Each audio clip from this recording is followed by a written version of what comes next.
Welcome. With a name like Travel Ice Tuesdays, the Fork On The Roadshow, you could bet that somehow, someway, Ruby Tuesday had to come into play.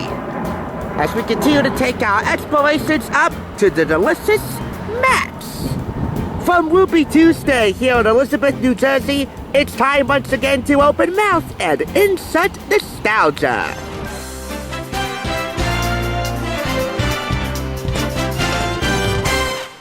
You're watching the Thrift Store Rundown's Fork On The Roadshow, making 15 delicious, one bite and one review at a time.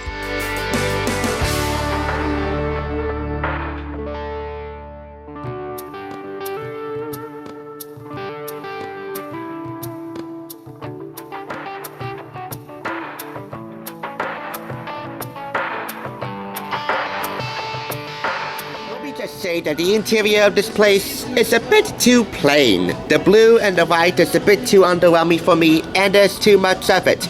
Quite a stark contrast to the interior of this latest ET&T book up for review, The Best and Worst Foods in America, from the boys, Men's Health editors David Zinczenko and Matt Goulding.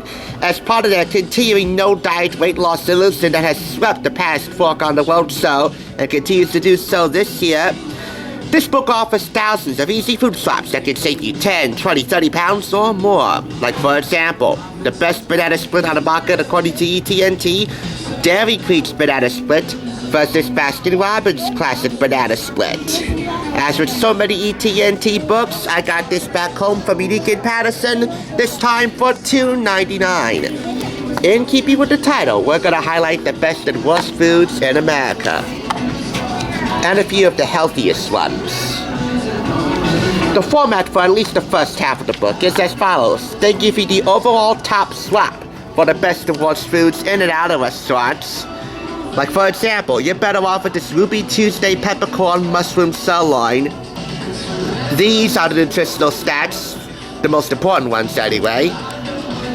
Here you can save 71 grams of fat and more than 1,700 calories versus Chili's fajita quesadillas with beef. These are the nutritional stats, and it's definitely a bona fide condiment catastrophe. But only if you let it be. You don't need too many condiments if the beef itself is naturally flavorful. Then again, it's not just about flavor, although that is of paramount importance. It's also about health. So, yeah, better to stay away. But that's your top swap. And going forward, we have the 20 worst meals all in all, plus the healthier options at the bottom. The worst meals have a brief story on why they're labeled as such, and the top swaps are listed at the bottom of those stories, all with nutritional stats. Along the way, you get a guide to decoding certain restaurant menus, making healthier food choices for kids, finding out what to avoid at the drive-thru, and getting the best and worst burgers, sandwiches, pasta and seafood dishes, the works. Your top swap for healthy menu items in America? You're better off getting this chili cedar plank tilapia. And these are the nutritional stats for that. You can save 132 grams of fat and more than 1,800 calories here versus Romano's macaroni grill parmesan crusted sole. And this is what it's going to cost you internally. So you'd be rolling the dice, floundering with this tortured soul. While this isn't as visually varied as the previous ET&T books we've done, at least David and Matt maintain their sense of humor. You're going to need it if you need to swallow the truth. And sometimes the truth is hard to digest, but they make it visually interesting to do so. And going forward, ET&T really does know how to recommend a good restaurant, no matter if you wish to play by their rules or not. We're taking a look at the 20 worst healthy foods in America. Oh, and as for the first half of this book, we conclude with a Hall of Fame menu right here, listing the best foods in America. I know there are certain restrictions, a certain amount of calories, grams of fat, sugar, carbohydrates that all of the menu items featured in here, all of the frozen foods and drinks featured in here have to follow. either to be labeled best or worst. And we can research them another time. But the bottom line is, this is fairly timely, I should say, given its publication year. And all in all, definitely a visually sumptuous feast, even if you're not watching what you're eating. Ellen DeGeneres slaves that eat this, not that, will freak the weight right off of you.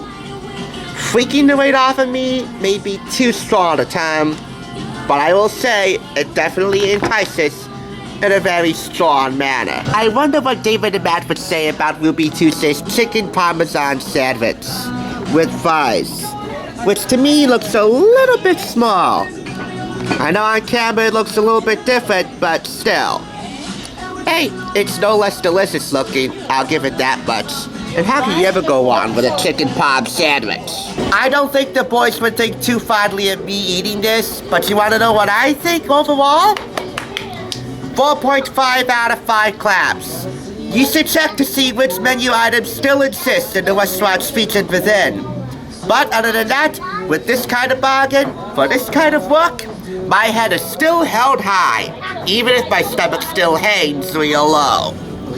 And as always, that's the word, from my mouth to your mouth.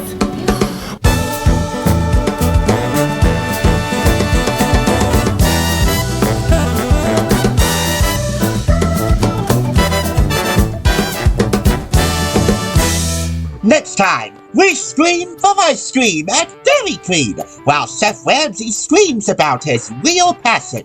Stay tuned and stay hungry with People Magazine.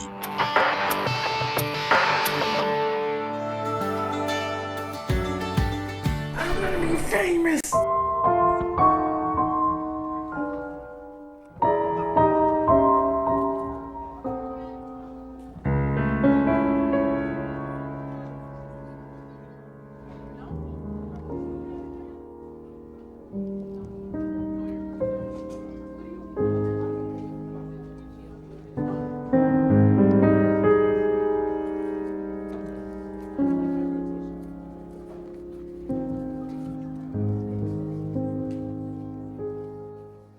Thanks for tuning in. Just so you know, there's no limit to bringing Hollywood home on a budget. Please go ahead and check out another awesome review like this one by clicking here, and make sure you subscribe by clicking here. Until next time, I'll catch you, as I always do, on the flip side.